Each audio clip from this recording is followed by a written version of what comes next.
Do the best you can. Fanya kila unachoweza kufanya kwa uwezo wako wote. Kama hii sio falsafa ya maisha yako, ningekusihi uanze kuiishi kuanzia leo hii.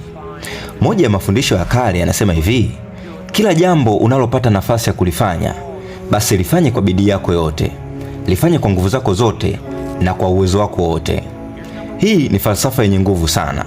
Falsafa yako huamua maisha yako. Falsafa nzuri inaweza kuleta mapinduzi makubwa katika maisha yako. Hebu fikiria, kuna mfanyakazi mmoja kila siku anaingia kazini akiwa amechelewa, na muda wa mapumziko ukiwadia, yeye huongeza dakika nyingi kuliko alizoruhusiwa. Wenzake wanaporudi kazini baada ya chakula cha mchana, yeye bado huwa yuko nje, na muda wa kazi unapoisha, yeye ndio huwa wa kwanza kuondoka. Na cha kushangaza kabisa, hakuna anayemkemea, hakuna anayemfuatilia.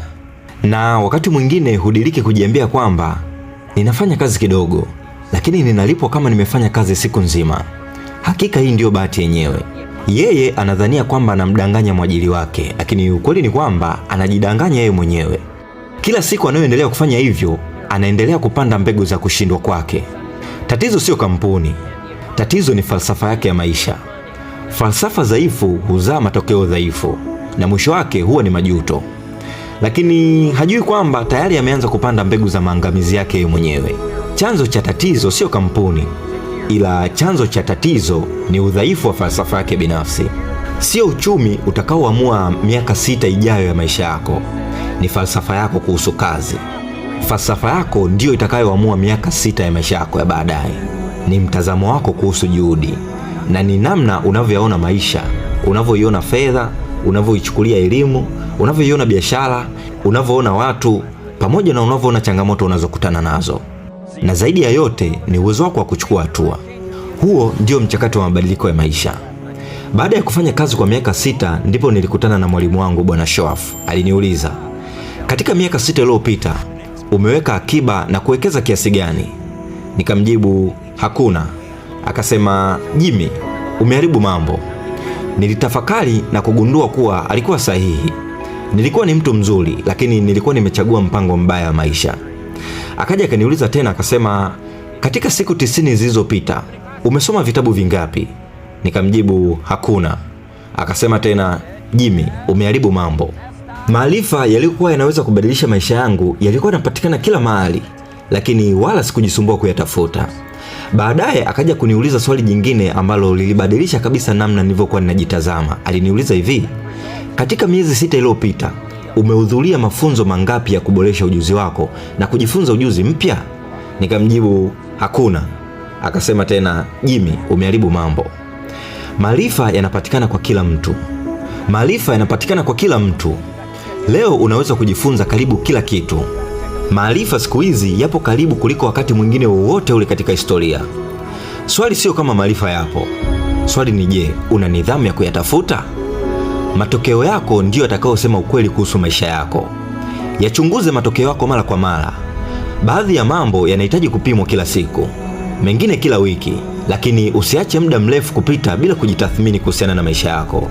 Maendeleo yako yanapaswa kuonekana. Ukitaka kuwa tajiri, jifunze kuhusu utajiri. Bwana Shoaf alinifundisha kanuni nyingine muhimu sana. Alisema hivi, kama unataka kuwa tajiri, jifunze kuhusu utajiri. Kisha nikaanza kujiuliza, nina mpango gani wa kifedha kwa maisha yangu ya baadaye?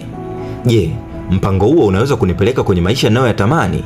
Je, mpango huo ni imara kiasi kwamba ningekuwa tayari kuwaonyesha wengine na kuwaambia kwamba huu ndio mpango wangu unaoniongoza kuelekea uhuru wa kifedha? Kama jibu ni hapana, basi ni wakati wa kubadilisha mpango huo. Kama ulipo leo hii sio mahali unapopataka, basi fanya uamuzi wa kujifunza. Jifunze kuhusu fedha, jifunze kuhusu uwekezaji, jifunze kuhusu biashara na usimamizi wa pesa.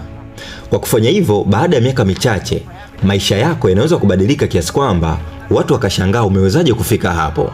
Jiahidi kwamba utajifunza. Jiahidi kwamba utabadilika. Jiahidi kwamba baada ya miaka 5 hakuna atakayeshangaa kwa nini umefanikiwa. Kwa sababu ulijifunza, kwa sababu pia ulibadilika. Ukitaka kuwa na furaha, jifunze kuwa na furaha. Bwana Shoaf alinishangaza kwa kauli ambayo sikuwahi kuifikiria kabisa. Alisema hivi, kama unataka kuwa na furaha, basi jifunze kuwa na furaha. Nilishangaa sana, sikuwahi kujua kwamba furaha nayo ni somo ambalo mtu anaweza kujifunza. Wakati huo mimi nilikuwa ninaamini kwamba furaha ni jambo ambalo linakuja tu. Furaha ni jambo la bahati. Nilikuwa ninaamka kila siku nikitumaini kwamba pengine kuna jambo litatokea ambalo litanifanya niwe na furaha. Bwana Shoaff alinirekebisha kwa kusema, hapana Jimmy, furaha sio jambo la kusubiri. Furaha sio kitu unachokisubiria mpaka kesho. Furaha ni kitu unachokijenga kwa lazima. Furaha inatengenezwa. Alinifundisha kwamba furaha ni sanaa ya kuishi. Furaha ni jambo unalojifunza, unalolifanyia mazoezi kila siku na unaloliendeleza kadiri unavyokuwa. Mtu yoyote anaweza kujifunza kuhusu maisha yenye furaha. Kisha akaongezea somo lingine muhimu, akasema hivi, fedha hazikufanyi uwe mtu mwenye upeo mpana wa kufikiri. Sifa hizo zote hupatikana kwa kujifunza, kujiendeleza, pamoja na kufanya mazoezi ya kuishi maisha bora. Vivyo hivyo, utajiri na furaha sio matokeo ya bahati. Hayaji tu kwa ghafla. Utajiri na bahati ni matokeo ya kujifunza, kufanya mazoezi na kuishi kwa mpango madhubuti. Kwa maneno mengine, kujifunza na kufanya mazoezi ndivyo ambavyo vinakufanya uwe na utajiri pamoja na furaha. Kwa hiyo usiwe mvivu wa kujifunza namna ya kufanya kazi vizuri. Usiwe mvivu wa kujifunza namna ya kuishi vizuri. Jifunze uchumi, jifunze uzalishaji, jifunze namna ya kujenga maisha yenye ubora. Siku zote chagua kiwango cha juu zaidi. Bwana Shoaff alinifundisha pia, mawazo mawili yanapokuja akilini mwako, chagua lile lenye kiwango cha juu zaidi. Usije ukachagua kiwango cha chini wakati unaweza kufikia kiwango cha juu. Maisha bora yanahitaji mawazo bora. Fedha peke yake haitoshi.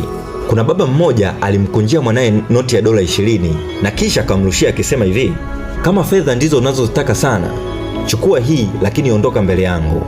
Ni picha ya kusikitisha sana. Ni mtu ana fedha lakini hana furaha. Alijifunza kutafuta pesa lakini hakujifunza kuishi kwa furaha.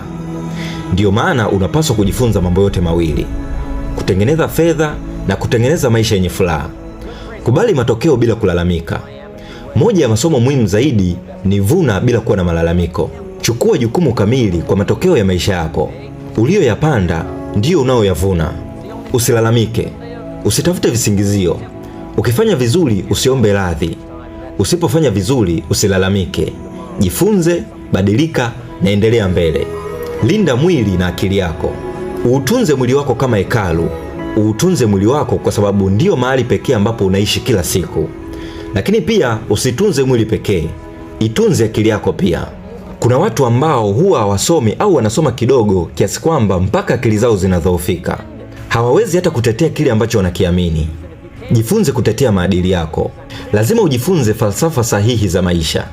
Na sio kuzijua tu. Lazima uweze kuzitetea. Lazima uweze kuzitekeleza.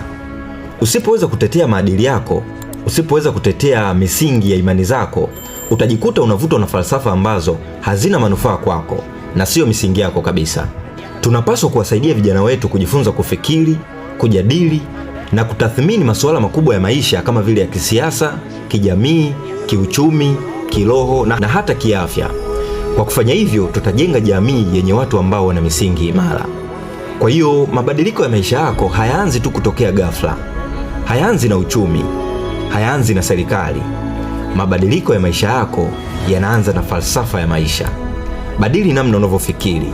Jifunze kila siku. Chukua hatua. Kubali matokeo yako na uendelee kuboresha maisha yako bila kuchoka. Ukifanya hivyo, miaka michache ijayo inaweza kuwa tofauti kabisa na ilivyo leo.